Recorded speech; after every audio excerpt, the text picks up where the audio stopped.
자, 식사 잘 하셨어요? 조직혁신 봅시다. 161페이지 조직혁신.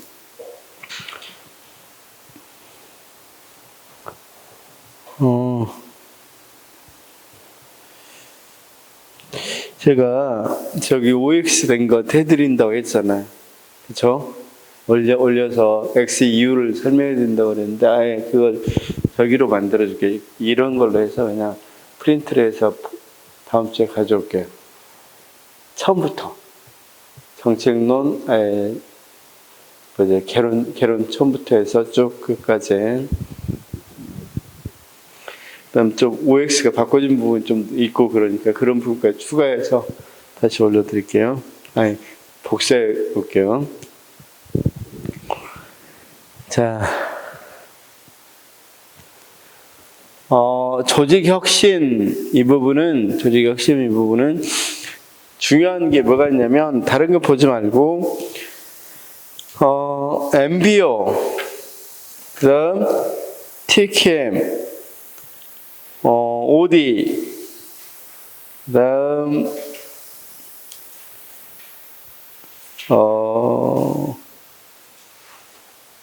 거기 166에도 균형성과고 168에도 균형성과인데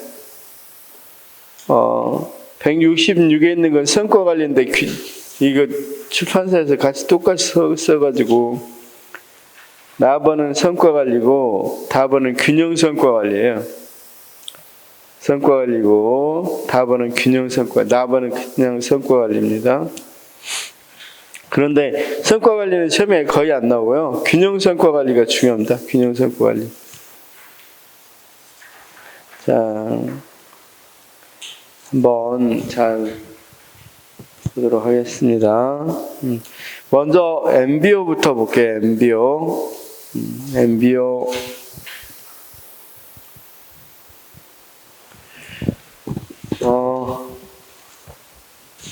MBO는 그대로 뭐냐면 목표 관리인데, 조직혁신에서는 그 구분만 잘하면 돼요. 구분만 잘하면 조직을 새롭게 바꾸는 건데, 어떻게 바꿀 거냐 이야기할 때 먼저 MBO는 거기 참여에 의한 목표 관리제입니다. 그렇죠? 목표를 관리하려고 할 때 목표에 의해서 하는 걸 말합니다. 그래서 핵심은 목표를 설정하는 것, 그다음 참여하는 것, 평가와 완료, 이렇게 볼 수 있는데, 자, OD랑 같이 한번 비교한 걸 같이 봐도 좋습니다. 같이 놓고 봐도 좋습니다. 자, MBO는 뭐냐면 이런 거예요. 보통 조직 목표는 어떻게 정해져요?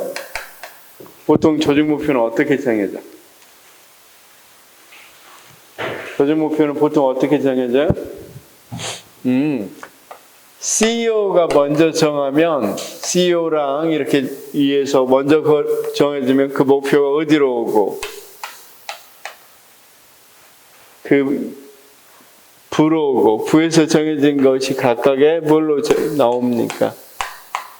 이를테면, 부에서 과에서 이제, 이런 식으로 위에서부터 이렇게 쭉 많이 내려오죠. 그렇죠? 쉽게 말해서 삼성의 이재용 씨랑 이렇게 몇 명이 모여서 전략기획팀이랑 해서 조직 목표를 정하면 그 목표가 어떻게 돼요? 이런 식으로 내려오는데, 참여에 의한 목표 관리자는 조직원들이 참여를 하는 거예요. 참여를 해서 목표를 정하는 거. 그렇죠? 그래서 상향적이다, 이렇게 보통 이야기합니다. 상향적이다. 그래서 한번 예를 들어보겠습니다. 이 MBO가 목표가 이제 강조되고, 그러니까 MBO가 많이 쓰이는 게 원래 이제 기업체 중에서도 이런 데입니다. 여러분, 혹시 보험회사라든가 자동차 판매사, 자동차 판매 이런 데서 한번 생각을 해봅시다. 이 MBO를 굉장히 갑자기 많이 활용할 수 있는 건데, 이렇게 만약에 여기 봐봐요. 팀이 A팀, B팀, C팀 이런 게 있다면 자, A팀에서 여기 인천시 여기가 이제 또 잊어먹었네. 무슨 구 잊어먹었어요? 그 구라 합시다. 거기에서 이를테면 현대자동차 했다면 무슨 지역에 현대자동차가 있겠죠? 무슨 그러면 A 지역에 여기 있는 사람들 김, 이, 문 뭐 이런 사람들 있으면 자동차를 몇 대 팔겠다, 어떻게 팔겠다 하고 시간에서 이 양으로 계산하기 쉽게, 그다음 고객 수는 몇 명 드리겠다, 불만자 수는 어떻게 줄이겠다, 이런 것들 목표를 정해요. 그렇죠? 그래서 목표를 가지고 여기에 이제 이 목표를 종합하면 한 달에 몇 건 하겠다 이런 게 나오겠죠. 보험회사도 그렇게 하잖아. 보험회사도 이렇게 다 뭘 세워놔요. 보험회사 가보면 이거 많이 있잖아. 그래프 같은 거. 그래서 어떤 사원이 얼마는 했는지 목표가 정해져 있고, 어떤 사원 달성했고 안 달성했고 이런 게 돼 있잖아. 그래서 거기에 목표가 돼요. 이 목표들이 딱 되면 이제 여기가 무슨 구야? 그냥 합시다. 미추홀구에 여기에 있는 뭐가 되겠어? 목표가 되겠죠. 판매 목표가 되면 이제 이 목표들이 다시 다른 지역과 이렇게 해서 쭉 올라가서 현대자동차 인천 지구에서 몇 대 팔겠다 이렇게 쭉 올라갈 수 있겠죠. 예를 들면 보험회사 같은 경우도 몇 건 계약하겠다 이런 거 올라가잖아요. 그냥 크레임을 얼마로 줄이겠다 이런 것들까지 목표로 정해놓으면 이런 목표들이 쭉 올라가서 뭐 한다? 그 조직 전체의 목표가 되는 거. 이게 MBO인데 그럴 때 잘 봐요. 잘 봐.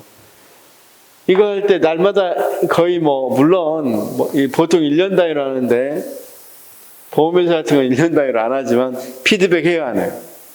바로 평가하고 피드백 해야 하네요. 그래프 같은 거 많이 그려져 있다고 그랬잖아. 얼마나 팔았는지 금방, 또 몇 건 했는지 금방 하고 판매왕 정하고 그러죠. 그렇죠? 그래서 이렇게 그런 피드백을 해줄 때 자기가 세운 목표로 피드백을 하죠. 그렇죠? 그렇게 해서 하는 것들이 우리가 MBO라고 그래. MBO. 그러면 만약에요, 이 어디에서도 여기 시청이나 이런 데서도 그 조직들의 목표가 정해지고 그 목표를 가지고 그 위에 그 부의 목표가 좀 과로 가고 과에서 정해지면 또 아니요 뭡니까 과 밑에 일단 과부터 과가 정해지면 부로 가고 부에서 정해지면 C로 가고 이런 식으로 해지는 것이 뭐다? MBO다. 네, 방금 제가 딱 말했을 때 이런 느낌이 좀 들죠. 일단 MBO는 목표를 정하고 그것에서 관리를 하더라도 장기적인 목표가 있어, 단기적인 목표가 있어. 이를테면 CEO들이 정하면 목표를 굉장히 먼 미래를 5년, 10년 보고 먹거리 찾는다고 그러죠. 그런 식으로 정하겠지만 밑에 있는 조직원들이 정하면 당장 오래 할 것, 이렇게 단기적으로 해결할 걸 정하지, 그 사람도 2, 3년 전에, 5년 동안 조직에서 할 일을 정할 리가 없겠죠. 그러니까 상당히 이건 장기적이다, 단기적이다, 단기적이에요. 그리고 1년을 목표로 하고 또 거기에 해당되면 만약에 이 사람이 100건 하기로 했는데 100건을 다 했다. 그럼 거기에 맞는 이건 다 목표를 달성한 거잖아. 보상을 해주는 거야. 무슨 말씀인지 알겠죠? 그래서 이런 것들을 MBO라고 그래. MBO. 근데 자, 최근에 이제 MBO가 어디에서 되살아났는데, 구글 같은 데나 이런 데서 되살아났는데, 이 MBO의 단점이 뭐냐면, 이제 장점은 알겠죠. 일단 많은 사람들이 목표를 하는데 참여하니까 굉장히 민주적이겠죠. 그렇죠? 그다음 관료적이지 않겠잖아요. 밑에서부터 이렇게 올라가니까. 관료적인 걸 방지하고 굉장히 민주적이고. 그렇죠? 또 참여를 만약 이 목표에 참여하면 사기가 발달할 수 있고, 자기가 성취한 것에 피드백도 받고 보상도 해주니까 상당히 성과도 좋을 거고. 그렇죠? 그런데 일단 단점을 보면 일단 좀 단기적이라는 거하고, 또는 자기가 가는 이 목표를 가지고 평가를 하게 되니까, 쉬운 목표를 선택하겠어? 도전적인 목표를 선택하겠어? 쉬운 목표 선택하겠죠? 그래서 달성하면 되니까. 그렇죠? 그래서 좀 MBO가 최근에 많이 시들해졌어. 그걸 최근에 구글 같은 경우는 OKR이라 그래서 MBO를 좀 바꾸고 있어요. 새로운 MBO로. 거기 목표는, 거기에서는 이걸 연결을 안 시켜. 목표하고 보상을 연결 안 시키고, 이 과제를 정할 때 도전적인 과제를 정하도록 해. 그러면 결국은 뭐 때문이다? MBO 단점이 이렇게 목표로만 하다 보니까 쉬운 것, 달성하기 너무 쉬운 것으로만 하고, 이렇게 보여지는 것 중심으로만 하더라. 그렇죠? 그래서 거기 이제 장단점, 먼저 여기 보면 이렇게 봅시다. 목표 관리에 의의에서는 MBO의 핵심적 구성 요소는 뭐라고 그랬습니까? 목표를 설정하고 참여하고 평가하고 완료하고. 뭔 말인지 알겠죠? 자, 목표 설정을 특히 강조하는데 단기적인 목표를 중시한다. 몇 개월이라고 그랬습니까? 1년 이내에 굉장히 단기적이라고 그랬죠? 그렇죠? 그 다음 거기 있는 거 현실적, 대량 가능한, 양적, 단기적, 결과지향적, 가시적인 목표를 선정한다. 무슨 말인지 다 알겠죠? 그 다음 협동과 참여 그리고 통제를 강조하는데, 이때 통제는 분권적 관리 기법입니다. 그래서 자발적으로 잘할 것이라는 기본하에 목표를 정해두면 그 목표를 스스로 달성하려고 노력할 것이라는 Y론적인 인간관이에요. 그렇죠? 그다음 다음과 같이, 그래서 중간 평가 및 최종 평가 그리고 관리를 통해서 조직의 생산성을 향상시키고자 하는 결과지향적 관리 방식이다. 평가 완료. 그래서 우리가 아까 이야기했다시피 보험회사 또는 자동차 판매사는 맨날 환류시키죠. 몇 대 팔았다. 지금 몇 대, 올해 100대 팔기로 했는데 이달에 몇 대 팔았다. 이런 거 계속 피드백 시켜주잖아. 나중에 몇 대까지 다 팔 수 있도록 하기 위해서 100대를 다 팔 수 있도록 결과지향적으로. 장점, 거기 나왔는데 효율성 제고하고 조직 목표와 개인 목표를 어느 정도 일치할 수 있겠죠. 자, 아까 조직의 목표가 여기 봐봐요. 500대 파는 거. 개인 목표도 100대씩 팔아야만 500대가 되겠죠. 5명이다. 이런 식으로 조화된다. 자, 그다음 다와 같이 관료적인 경직성을 완화시킬 수 있다는 거죠. MBO의 단점은 환경 변화가 급격하거나 유동적인 경우는 명백한 목표 설정이 곤란함으로 효용이 제약되고, 그다음 행정은 우리가 목표 설정하기 쉬워요, 어려워? 성과 측정하기가 어렵죠. 다음 단기적 양적 목표에 치중하기 때문에 목표 대치 현상을 초래할 가능성이 있다. 그러니까 목표와 수단이 바꿔질 수 있다. 목표와 수단이 바꿔질 수 있다. MBO 운영에는 서류 작성도 시간과 많이 들고, 자, 아까 이야기했다시피 권위적인 조직에는 성공하기 어렵다는 거죠. 여기까지 다 이해가 됐다면,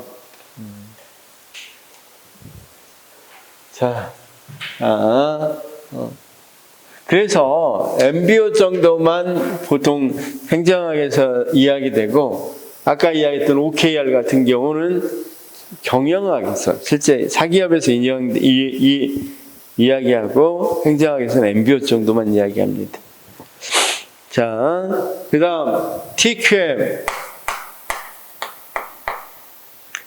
자, 총체적 뭐한다? 질관리한다.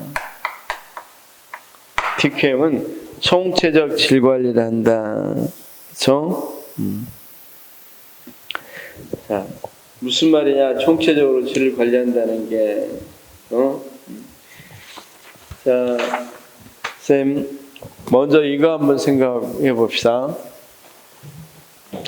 우리가 산업사회하고 후기 산업사회하고 차이가 뭐가 있다고 그랬어요? 산업사회는 공급자 중심이라고 그랬죠. 그렇죠? 왜냐하면 우리가 포드 자동차가 생산할 수 있는 생산 능력이 어떻게 돼요? 생산 능력이 굉장히 제한되어 있어요. 하루에 10대밖에 생산 안 하는데 포드 자동차 살려는 사람이 100명이나 있어요. 수요자가. 공급자는 10명밖에 없는데. 그러면 어떻게 해야 되겠어요? 여기 수요에 맞춰야 되겠죠. 양이 중요해, 질이 중요해. 여기는. 수요에 맞춰야 되니까 양이 중요하다. 많이 만들어내야 되겠잖아요. 그래서 어떻게 했냐면 컨베이어 시스템 만들어 놓고 종류도, 예를 포드장치가 종류 딱 하나밖에 없죠. 차 유형이. 요즘 차들이 굉장히 다양한 차들 있잖아요. 같은 현대차가 들어서 제니시스 또 뭡니까? 차들 많이 나오잖아. 그렇죠? 근데 그때는 포드장치 뻔하잖아. 딱 그 자동차 하나만. 왜냐면 뭐가 중요했으니까. 양이 중요했으니까 질을 따질 필요가 없어 그냥. 그러니까 만약에 수요자가 클레임 건다. 야 이거 문제가 있는데 그러면 사지마. 너 안 사. 너 99명이나 대기하고 있어. 그러니까 양이 중요했다. 그런데 산업사회를 넘어오면서 굉장히 우리가 고도화되면서 생산 능력이 완전히 고도화돼 버렸어. 지금 생산하기로 하면 1000대도 생산해 하루에. 근데 살 사람들이 100명밖에 없어. 이제 그러면 뭐가 중요하겠어? 누구 중심이야? 그래서 수요자 중심이야. 그렇죠? 그럼 수요자 중심이면 양이 중요해? 이제 아니야. 자기의 기호에 딱 맞는 거 아니면 안 사. 우리가 어디 아무리 싼 물건들이 널려 있다 하더라도 잘 안 사죠. 그렇죠? 자기가 맞는 물건, 자기 딱 맞는 거. 수요자 중심이고 질이 강조된단 말이에요. 그렇죠? 그러면 이제 조직을 관리할 때 양으로 관리해야 되겠어 하면 질로 관리해야 되겠어. 질이 중요해진 거죠. 그래서 질관리라는 표현을 쓴다. 그러면 왜 이제 그 앞에 총체적이란 말을 쓸까? 자, 총체적이란 말을 쓰는 것은 어떤 의미를 갖는지 한번 생각해 봅시다. 이렇게 질이라는 것은, 질을 관리한다는 것은 어떤 것에 있어서 하나의 부서만 문제가 되는 게 아니라 전체 부서와 다 관련된다는 거예요. 자, 오늘 그리려고 이렇게 삼성 겁니다. 삼성 거가 가져왔는데 핸드폰 중에서 만약에 배터리 부분만 따로가 아니죠. 배터리 부분이 하나 잘못되면 삼성 전체 이 핸드폰 자체 전체 품질에 문제가 생겨버리죠. 그럼 어떻게 돼요? 당연히 사겠어, 안 사겠어? 질관리 질이 딱 떨어지죠. 그럼 질이라는 건 어떤 부서 하나가 어느 부서 하나만 잘해. 이거 화면 잘 나오게 하는 부서 하나만 잘한다 해서 되는 게 아니죠. 모든 부서들이 다 총체적으로 잘을 해야 질관리할 수 있는 거죠. 그래서 앞에 총체적이란 말을 넣었단 말이에요. 총체적 질관리.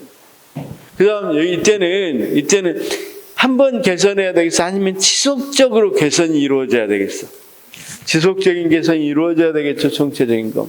그렇죠?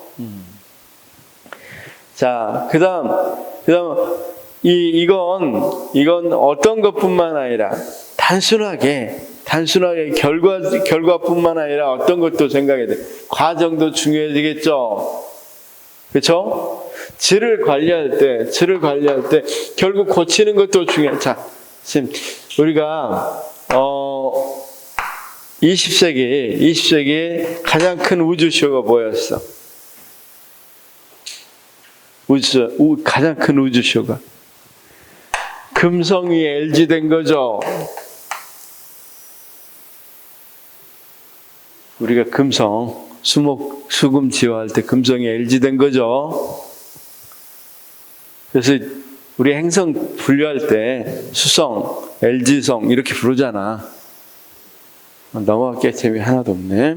그러면 자, 우리가 어떤가 하면 TV라든가 냉장고 이런 거 전자제품 하면 옛날에는 LG가 최고였어. 금성이 최고.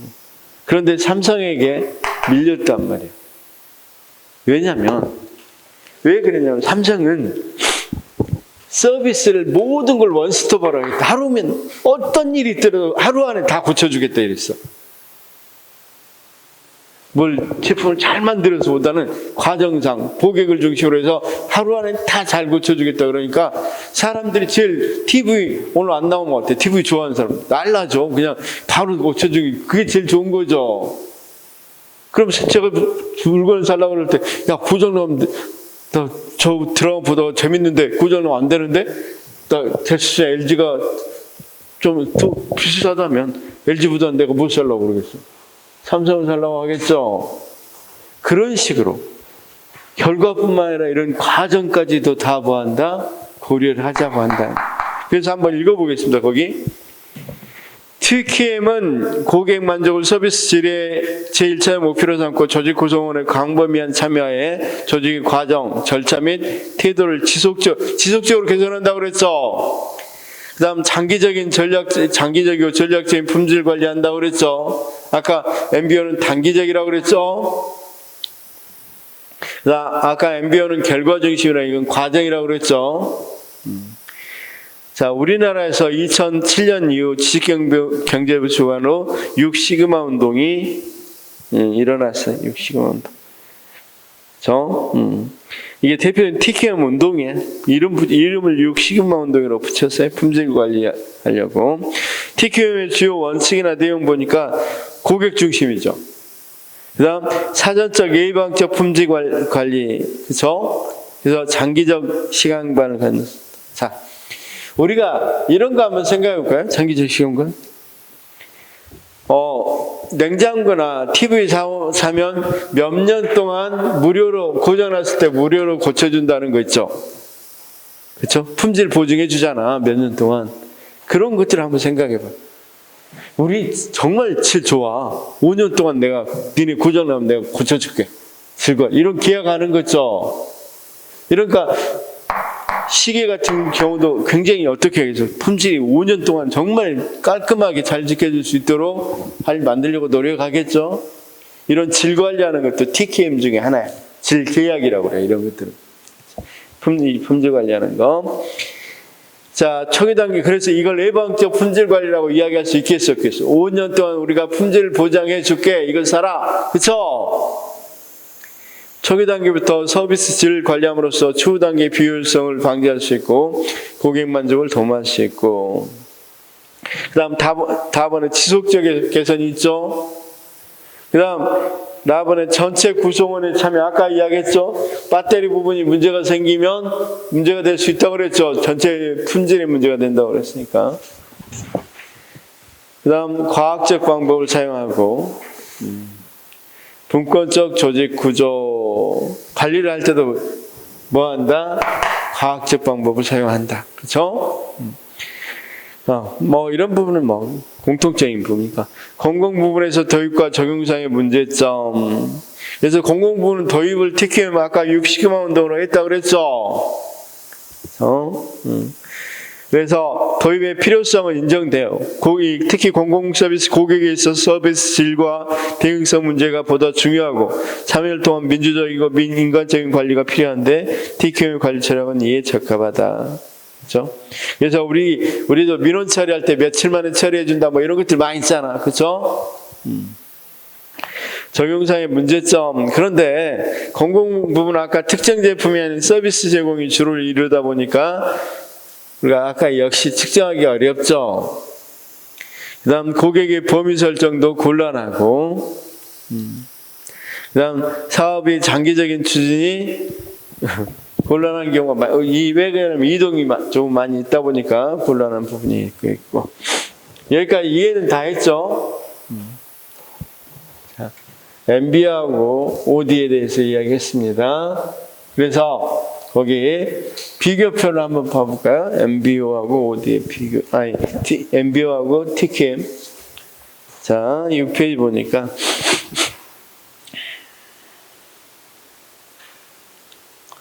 자, MBO는 부하들이 참여하고 상관과 협의한다고 그랬죠?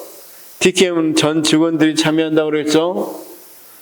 수평적 의사전달이고, 특히, 자, 이 차이점 했을 때 주로 MBO는 조직 내부 문제고, 아까 TQM은 고객 만족 문제라 그랬죠?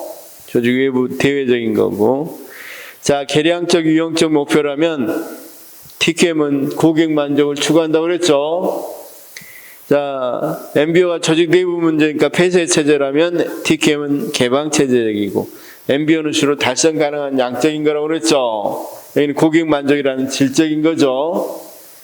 그 다음 결과 중시 과정 제한, 사후 관리, 사전적 예방 관리. 그쵸? 공통점 쭉 있는데, 밑에 있구나. 개인에게 구체적 목표 설정을 중시하는데, 개인보다는 집단, 팀 전체, 조직 전체를 중시하고, 개별적 성과급 지급하는데, 총체적 헌신, 개발적 성과급 지급은 팀워크 제외한다고 생각해서, 좀 지향하는 편이에요. 근데 반대하는 건 아니지만. 자, 둘 다 공통점, 구성원 참여, 팀워크, 협력 중시, 민족 관리 이런 건 유사하다. 그렇죠? 그다음 OD 한번 설명해 보겠습니다. Organization Development. 그래서 조직 발전 이렇게 이야기합니다. 조직 발전. 이 OD 중에서 제일 유명한 훈련이 감수성 훈련이에요. 제가 옛날에 봤는데, 공공 화장품 회사에서 조직 발전하는 걸 EBS에서 보여준 적이 있어요. 이 기법을 실제로 하는 걸 어떻게 하냐면 이렇게 해요. 이 화장품 회사가 이제 어디 같은 이런 시장 같은데 실제로 나가요. 조직 내에서 하는 게 아니라 밖에서 합니다. 그래서 어떻게 하냐면 T그룹을 먼저 만들어요. T그룹. T그룹은 10명에서 12명 정도 만듭니다. 10명에서 12명 정도. 팀을 이렇게 나누어. 근데 여기 팀들은 다양하게 모여야 돼. 그래서 여기서 뭘 하냐면, 자, 부장은 사원이 되고, 사원은 부장이 되기도 하고, 과장이 되기도 하고, 과장은 사원이 되기도 하고, 부장이 되기도 하고, 이렇게 자기의 역할들을 다 막 나누어요. 그러니까, 그리고 나서 또 하나, 부서도 기획부서하고 판매부서가 있죠. 그럼 기획부서는 판매하고, 판매부서에서는 기획을 해요. 이렇게 바꾸고. 그래서 그룹을 만들어. 그래서 미션을 줘. 어떤 미션을 주냐면, 이런 거 있죠. 하루에 길거리, 그러니까 시장이나 이런 데, 옛날에는 이게 화장품 팔고 그랬었잖아요. 거기서, 이를테면, 하루에 100만 원어치 자기 회사 물품 팔기, 50만 원어치 물품, 이렇게 미션을 줘요. 미션을 주고 나서, 저녁에 여기 결과에 대해서, 이 미션 결과에 대해서 토론을 해요. 한 일에 대해서 토론. 우리가 보통 가치관이나 태도를 바꾸려면 가장 좋은 방법이 역할을 바꿔가요. 태도를 바꾸려. 내가 선생님 만약에 제가 골초를 합시다. 담배. 그러면 담배를 안 피려는 태도를 하려고 할 때 저 어떤 역할을 했을 때가, 어떤 거 했을 때가 가장 제가 그 태도를 잘 바꿀 수 있을까요? 제가 담배 때문에 폐암 걸리는 환자 역할을 해봐요. 그럼 어떻게 되겠어요? 내 태도를 많이 바꾸려고 하겠죠. 또는 토론 같은 경우가 사람 태도를 바꾸는 데 아주 유용하대요. 그래서 OD는 실제로 뭐 하려고 하냐면 조직 구조를 바꾸려고 하는 게 아니라 조직 안에 사람들의 생각을 바꾸려고, 가치관 태도를 바꾸려고. 그래서 그 효과를 제가 이렇게 보니까 이렇게 이야기하더라고요. 끝나고 이제 서로 간에 이야기, 소회를 이야기하는데 여기 A라는 사람이 이렇게 이야기해요. 와, 나는 부장이 와서 우리들을 뭐 시키기만 하고 맨날 놀고 뭐 중간에 어디 가서 커피 마시고 진짜 뭐 하는지 놀면서 우리보다 훨씬 돈 많이 버는 줄 알았는데 이렇게 어려운 줄 몰랐다. 조직원들이 이렇게 관리한다는 게 얼마나 어려운 사안인지 난 진짜 몰랐다고 이야기한단 말이에요. 부장은 옛날 일이라 잊어먹었는데 요즘 사원들이 얼마나 힘든지, 얼마나 사람들이 그런 걸 하고 있는지 잘 몰라서 내가 정말 힘들더라 이렇게 이야기하고, 기획부서에, 특히 판매부서에 있었던 사람은 기획하는 애들 맨날 뭐 하는 줄 알았는데 사무실에서 놀고 뭐하고만 하는 줄 알았는데 이렇게 머리 아프면 나는 진짜 판매하는 게 훨씬 더 편하고 좋아요. 이런 식으로 이야기해요. 기획했던 사람들 판매를 한번 해보고 사람들이 뭐 이렇게 까다로운지 정말 힘들더라. 내가 판매부 애들은 맨날 나가서 사람들을 농담 따먹게 하는 줄 알았는데 이렇게 힘든 역할을 하는지 몰랐다. 자, 이런 게 이제 이런 것들을 노린 거야 사실. 그러면 그 전까지는 상대 조직들이 잘 이해를 했다는 거야, 못했다는 거야. 그만큼 잘 못하고 사실 문제가 있었다는 거죠. 그런데 이런 것들을 특히 감수성 훈련은 가치관 태도를 바꾸는 훈련인데 이런 것들을 한단 말이에요. 그리고 방금 이야기했던 역할을 바꾸는 걸 역할 연기, 토의, 아까 끝나고 나서 토의 한다고 그랬죠? 이런 것들을 행동과학적 기법이라고 그래요. 행동과학적 기법. 그럼 OD를 통해서 뭘 바꾸려고 한다? 전반적인 조직을 혁신하려고 하는데 특히 뭘 통해서? 가치관 태도 변화를 통해서 하려고 하는 걸 OD라고 한다. 지금 좀 느낌은 왔죠? 한번 그럼 그 느낌으로 읽어보도록 하겠습니다. 조직의 효과성을 높이기 위해서 조직 구성원의 가치관, 신념, 태도 등의 형태를 변화시켜 조직의 환경 변화에 대한 대응 능력과 문제 해결 능력을 향상시키려는 계획적이고 복합적인 관리 전략이다. 무슨 말씀인지 아시겠죠? 여기서 핵심은 가치관, 신념, 태도 등을 변화시킨다는 거죠. 자, 그 다음 당연히 기획부서에 본 사람은 판매 봤으니까 뭘 할 수 있겠어? 최근에 환경 변화도 알 수 있겠죠. 그렇죠? 만약에 부장했던 사람이 사원함으로써 사원들의 최근 고충 같은 것도 알 수 있겠죠. 그 다음 4번 조직개혁의 접근법 중 인간의 초점을 둔다고 그랬죠. 구조가 아니라 인간, 가치관, 태도. 조직 발전은 Y론적 시각에서 바라보며 조직을 개방체질 관점에서 환경과 상호작용하는 유기체로 본다. 거의 대부분 조직 개혁에서는 Y론적 관점입니다. 조직 발전의 특징 한번 읽어볼까요? 거기 뭐라고 돼 있어요? 형태과학을 응용한다. 아까 행동과학, 형태과학에 뭐가 있다고 그랬어? 도입법, 역할 연기 이런 것들은 형태과학이라고 그런다고 그랬죠? 행동과학 또는 형태과학이라고 부릅니다. 그 다음 자료에 기초를 둔 진단적 방법을 쓰고 외부 변동 담당자의 개입과 하향적 변화를 이거 지금 이렇게 바꿔주고 이런 거 할 때 외부에서 컨설팅 업체들이 와서 해요. 전문가가 와서. 왜냐하면 임의대로 바꾸거나 그러면 안 되겠잖아. 가장 효과적인 방법을 해줘야 되겠죠. 이 부분이 외부에서 참여하니까 MBO하고 차이가 있겠죠. 그 다음 하향적으로 주로 이루어집니다. 조직 구성원의 행태 변화를 통해서 조직 문화의 변화까지 추구하려고 하고 조직 전체의 바람직한 변화입니다. 변화를 위해 계획적인 의도적인 노력하고 자 조직과 환경과 상호작용하는 개방체제를 이를 유기체로 보고, 평가 완료가 중시되는 지속적 순환적 과정이고, 결과지향적이기보다는 과정을 중시하고, 그쵸? 이렇게 바꿔주는 과정. 그러니까 얼마 성과를 높이겠다 이런 게 아니라 상대방을 잘 이해하고, 그쵸? 조직의 이 문화를 바꾸려고 하는 거. 감수성 훈련, 실험실 훈련, 틱으로 훈련. 아까 틱으로 설명해 줬죠? 자, 소수 인원으로 한다고 그랬죠? 그 다음, 자, 어떤 실제 상황입니까? 아니면 인위적인 상황입니까? 그러니까 회사에서 하는가요? 회사 밖에서 하는가요?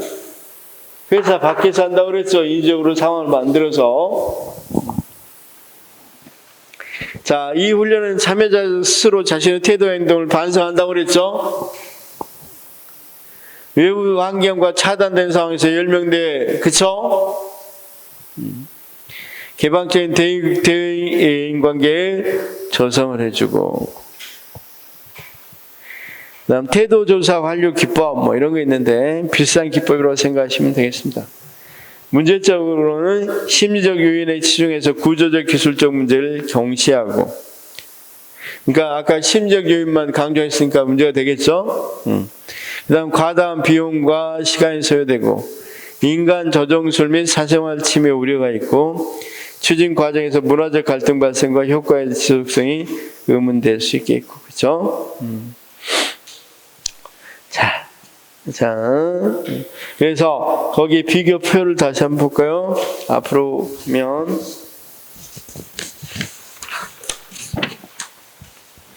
MB하고 OD하고 비교되어 있는 거 있죠? 자, 5페이지.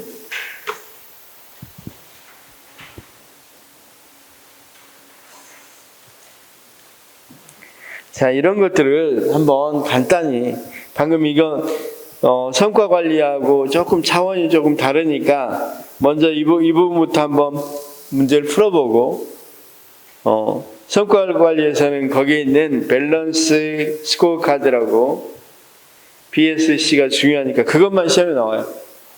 그 부분 좀 이따 하기로 하고, 먼저 조직발전, MBO, TQM 이거 문제 풀어보도록 하죠. 먼저 그것부터.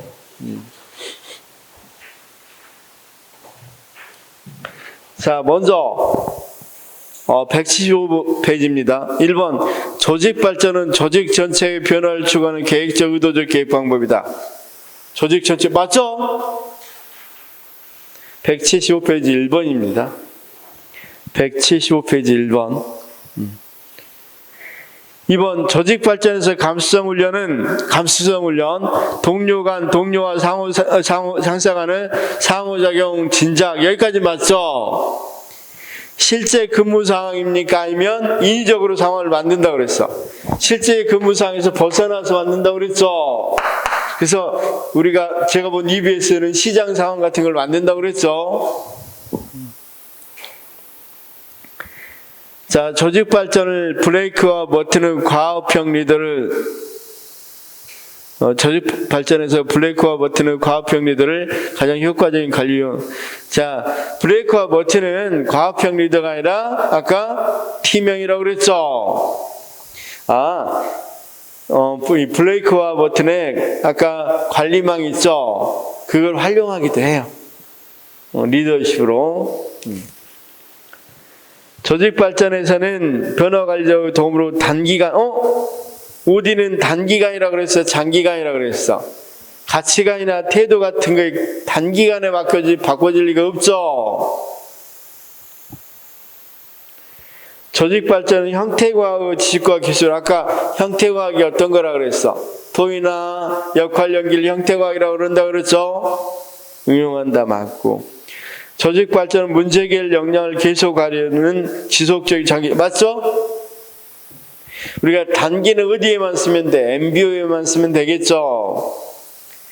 조직 발전은 과정지향적이며 아래로부터 자율적이고 자발적인. 자, OD는 지금 아래로부터라고 그랬어? 하향적이라고 그랬어? 아까 외부 전문가가 참여하고 하향적이라고 그랬죠? 그쵸? 그래서 거기 아래로부터 자율적이고 자발적인 게 아니라 하향적이고 계획적이고 의도적이죠. 일부러 만든다 그랬죠. 하향적, 계획적, 의도적.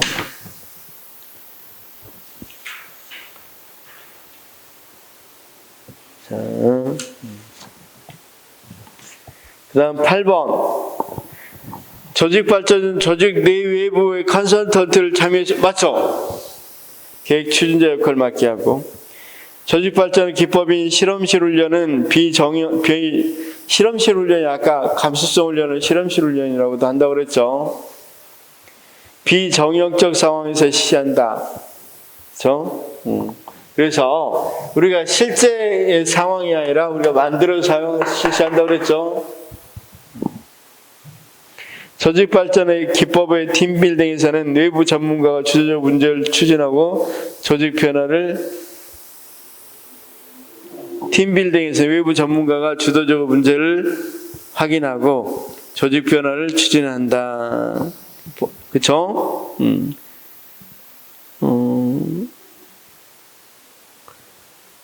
이건 우리 조직 발전에서 팀빌딩 기법에서는 외부 전문가가 주도적으로 한다기보다는 이 부분에 있어서는 조직 발전 여러 기법들이 있는데 팀빌딩 부분에 있어서는 내부적으로 합니다. 외부적으로 참가하지 않습니다. 이 부분만 조금 체크해 놓으십시오. 팀빌딩. 거기는 X인데 O라고 되어 있네요. 미안합니다. X입니다. 조직 발전에서는 팀이 스스로 하기 때문에 팀빌딩은 자, 그 부분만 그 다음번에 그러니까 5가 되겠죠. 그렇죠? 자, 11번 한번 보시면 11번 보시면 그래서 거기 조직 발전에 있어서 조직 발전의 기법과 조사 완료에서는 조직의 풍토, 직무 만족 등의 조직 구성들 생각과 태도를 조사해 자료를 쓰 맞죠? 그래서 10번 X, 11번 O입니다. 자, 조직 발전의 기법의 과정 상담은 조직 내부 개인 간 혹은 집단 간 업무 과정에서 발생한 일을 진단 개선하는 데 적용된다. 맞습니다. 그 다음 13번도 X인데 조직 발전 기법인 감수성 훈련은 구성원 간의 협력적 노력을 향상시켜 팀 성과를 자, 팀 성과 같은 건 목적으로 하지 않는다고 그랬죠. 자, 그 다음 조직 발전 기법인 감수성 훈련은 실험실 훈련 혹은 T 집단 훈련의 명칭으로 불린다. 맞습니다. 조직 발전 기법인 감수성 훈련은 자신의 행동이 타인에게 미치는 영향을 맞죠? 아까 검토하도록 해본다고 그랬죠? 내가 과장님을 그렇게 생각했는데 하고 그쵸? 자, 조직 발전 기법인 감수성 훈련은 갈등과 상호관계에 관련된 능력을 개선을 목적으로 사용되고 아까 갈등이 많이 있었다고 그랬죠? 기획부하고 판매부. 그 다음 조직 발전은 Y론적 인간관의 바탕을 둔 성장 맞죠? 조직 발전은 감수성 훈련, 관리망 훈련, 팀 빌딩 기법, 과정 상담과 개입 전략 등의 주요 기법이 있다. 맞습니다. 자, 저희가 대표적인 감수성 훈련 이야기 했었죠. 조직 발전은 형태과학의 지식이나 기법을 활용해서 활용된 이 분야의 전문가의 도움이 요청된다. 계속 이런 질문 나오죠. 형태과학적 기법. 조직 발전은 인간 형태, 조직 구조, 기술 업무에 초점을 뭐가 틀렸죠? 인간에 초점을 둔다고 그랬죠. 왜냐하면 자, 오디가 나오게 된 계기를 조금만 이야기해 보면 선생님, 오디가 나오게 된 계기는 그 전에 조직 혁신들이 어떤 걸 바꿨단 말이에요. 맨날 구조, 그쵸? 구조 같은 걸 바꿨단 말이에요. 자, 우리 이런 생각 한번 해봐. 정당들이 맨날 무슨 이 총재 제도 또는 뭐 위원장 제도 막 이렇게 바꿨죠. 그런데 뭐 내용이 바꿔지던가요? 똑같죠. 사람 생각이 안 바꿔지면 조직 발전 변화되지 않는다고 생각해서 나온 거예요. 그러니까 조직 구조 이런 것들보다는 물론 나중에 비판받기는 구조 바꿔줄 수 있다고 비판을 받겠죠. 그렇지만 근본적으로 바꿔주려면 사람 생각이 바꿔줘야 된다는 생각이 OD의 핵심이에요. 핵심. 목표관리제 나옵니다. 목표관리제는 개인이나 부서 목표를 조직 관리자가 제시한다는 측면에서 조직 목표 달성을 위한 이거 틀렸죠? 누가 제시한다? 밑에서부터 위로 올라간다 그랬죠? 보텀업이라 그랬죠? 상형식이고 목표관리제와 성과관리제 모두 성과지표로 목표 달성을 설정하고 사회 목표 달성도에 따라 보상과 재정지원, 차등을 약속하는 계약을 체결한다. 성과평가는 평가의 타당성, 신뢰성, 객관성을 확보하는 것이 중요하죠. 그렇죠? 성과관리는 조직의 비전과 목표로부터 이를 달성해서 부서 단위 목표와 성과지표, 개인 단위 목표와 지표를 제시한다는 점에서 상향식이다. 성과관리는 하향식입니다. 하향식. 그렇죠? 아까 MBO가 상향식이고 성과관리 곧 하겠습니다. 이거 다 끝나고 25. TKM이 X이론적 인간관에 기반하고 있다면 MBO는 Y이론적. TKM도 Y이론이죠. TKM이 분권화된 조직 관리 방식이라고 하면 MBO도 분권화된 거죠. TKM이 조직 내부 성과 효율성을 촉진한다면 MBO는 거꾸로 되죠. TKM은 고객 만족도, MBO는 조직 내부의 성과죠.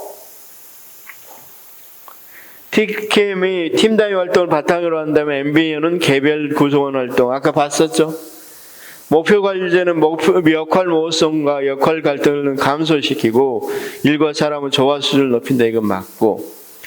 조직 발전은 외부의 전문가들이 참여하는 하향식 관리 방식으로 문제 해결 역량을 개선하는 지속. 맞죠? 총체적 품질 관리는 기능적 조직에 적합하며 총체적이니까 기능적으로 이렇게 나눠진 건 적합하지 않겠죠? 부정적이고 개인의 성과평가를 위한 도구로 아니죠? 성과평가를 위한 도구로 한 게 아니라 질을 관리하게 한 걸로 도입했죠.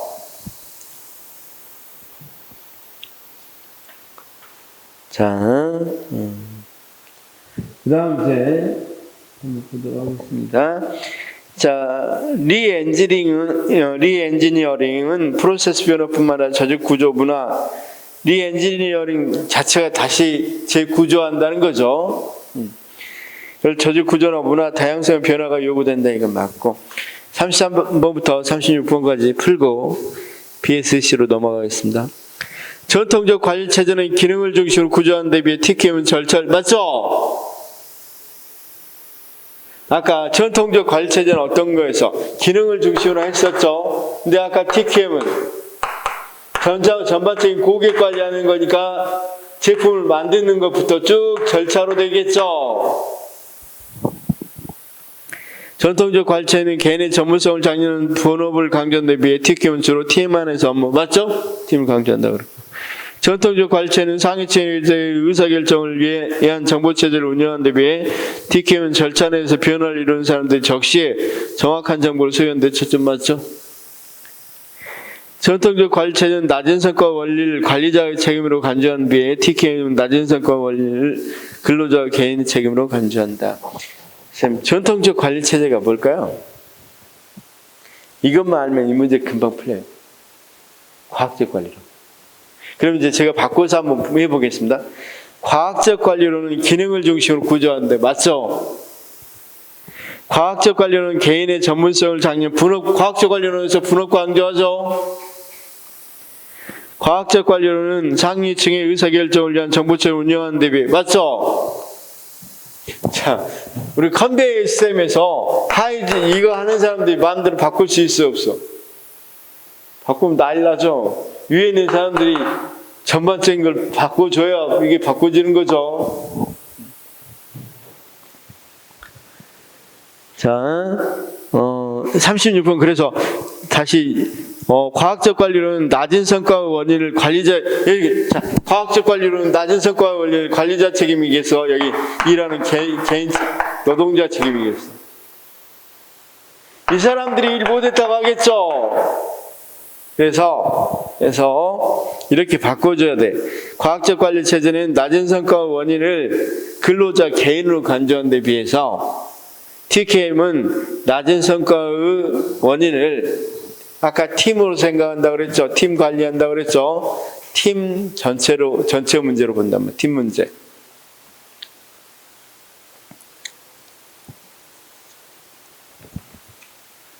자, 다른 거 문제 안 나오니까 문제 나온 것만 봅시다.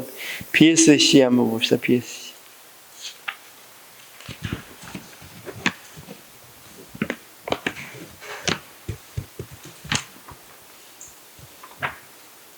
(168페이지) BSC.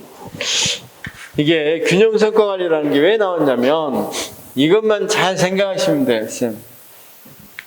자, 기업들이 보통 밸런스 스코어 카드라고 돼 있어. 영어로는 기업들이 제일 강조하는 게 재무죠. 재무 지표가 제일 중요하죠. 사실 기업들에게. 그래서 기업들이 강조하는 이런 재무 말고, 그러니까 재무는 거기 있는 것처럼 어떤 거?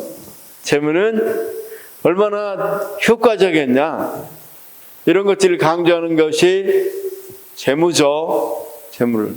근데 재무 관점 말고도 어떤 관점에서 이야기한다?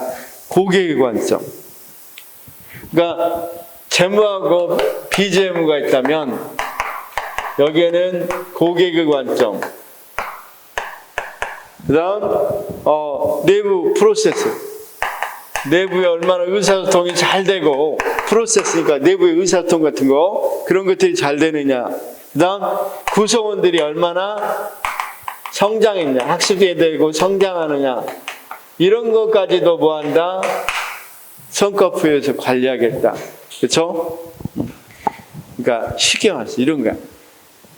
기업들은 재무관리가 굉장히 중요하지만 우리가 공무원들은 공공성을 띠는 공무원들은 기업관리처럼 이런 재무관리가만 중요한 거 아니죠. 공무원들이 대상으로는 국민에 대해서 얼마나 봉사할 수 있는지, 또는 공무원들이 얼마나 의사소통이 잘 이루어지고 있는지, 그렇죠?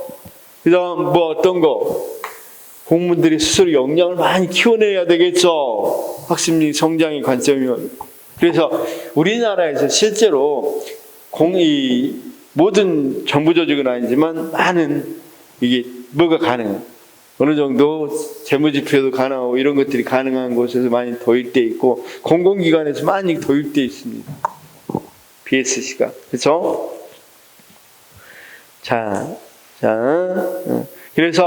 그래서 거기 169페이지 펴 보니까 미션을 달성하기 위해서 재무, 비재무에 해당되는 고객, 학습 및 성장, 내부 프로세스, 이런 것들을 모두 다 관리한다는 거죠.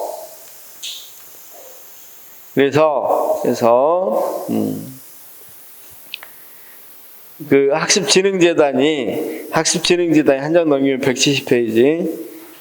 어떻게 해서 뭐 하겠다?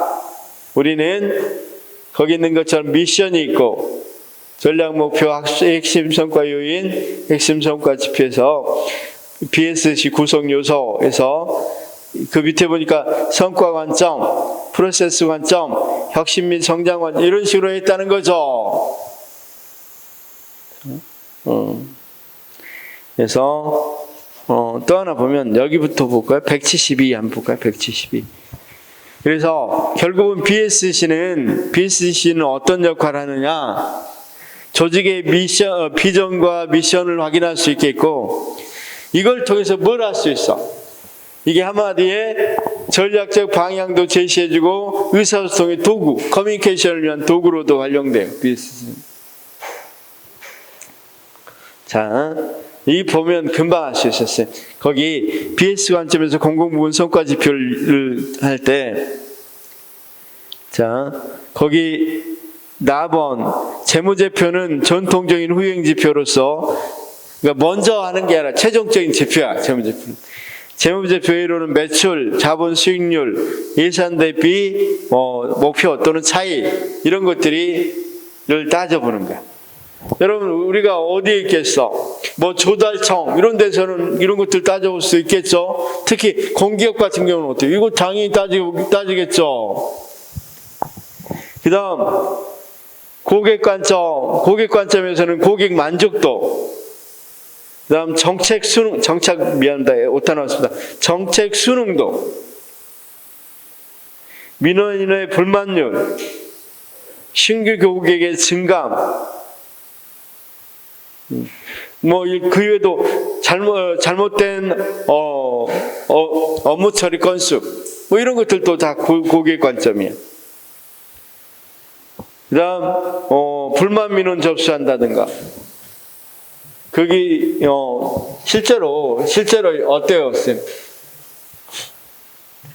쌤들이 맞은 이제 시청 같은데 근무하면 많이 아시겠지만 민원 상담한 데서는 전화 잘 받아요. 그런데 민원 상담하지 않는 부서 같은 경우는 전화 거기 부서 대표적으로 오면 누가 받으려고 잘 해야 하나요? 거기 받으려고도 안 하죠.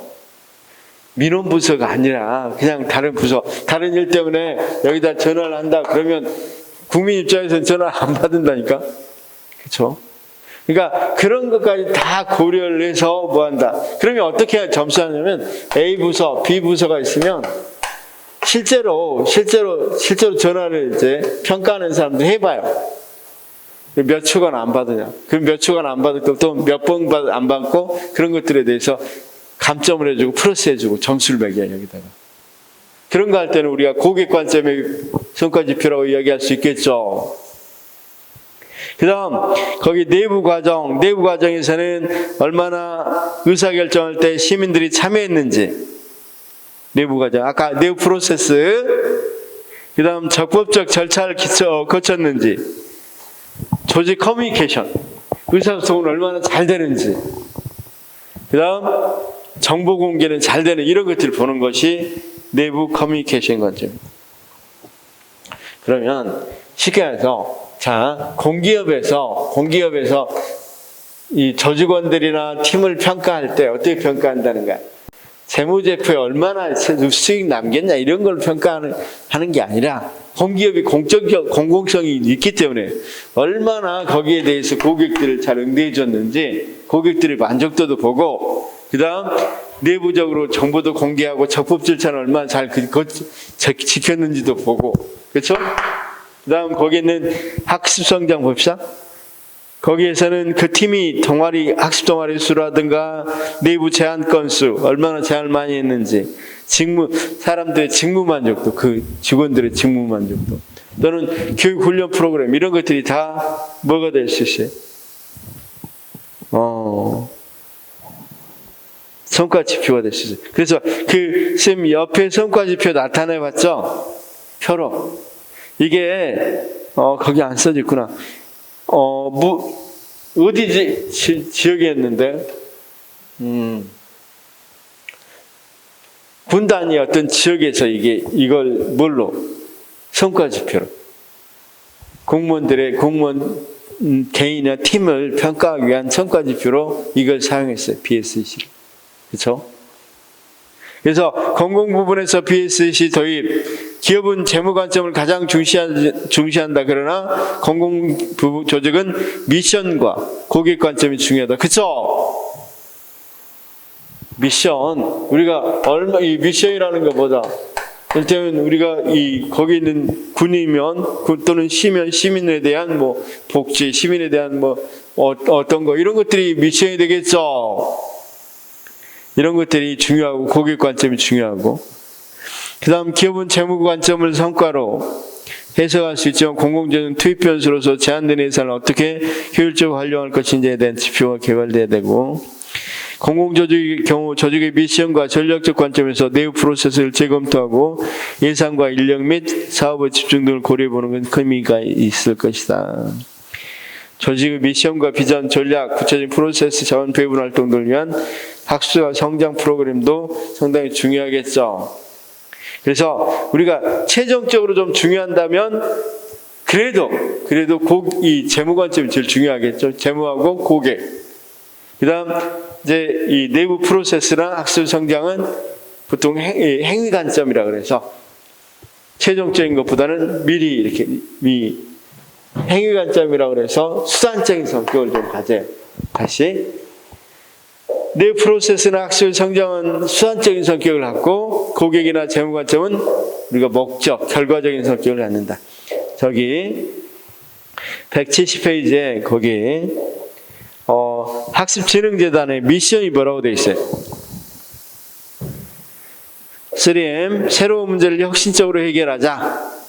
뭐 이런 것들 저기 있죠. 거기 기관의 이 사명, 존재 이유, 그다음 비전, 그다음 전략 목표 이런 것들이 있는데 이런 것들 제시하면서 그것들 얼마나 잘 달성했는지를 보는 거죠. 자, 그 옆에 여기 있구나. 특허청 봐봐. 특허청은 고객 관점이란 말 대신에 어떤 관점이라고 써놨어요? 이해자 관점, 이렇게 이해 관계자 관점 이런 식으로 나타냈죠. 그래서 자 고객 만족의 심사, 심판, 서비스 제공, 고객 위주의 전자정보 서비스 제공 뭐 쭉 이렇게 해서 성과를 보는 겁니다. 자, 그래서 그러면 한번 문제를 풀어봅시다.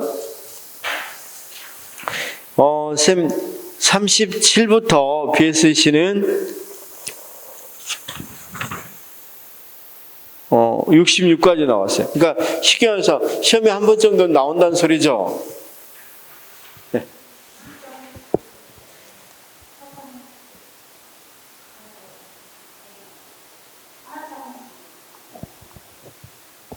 안 들려요? 크게 조금만 크게. 아, 예. 아, 시간 늦. 다녀오세요, 천천히. 예. 천천히 읽고 있을 거니까.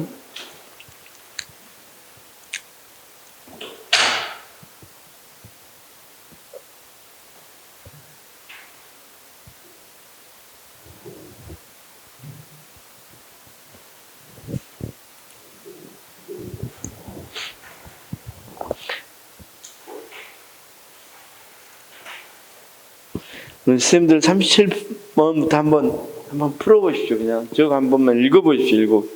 읽어서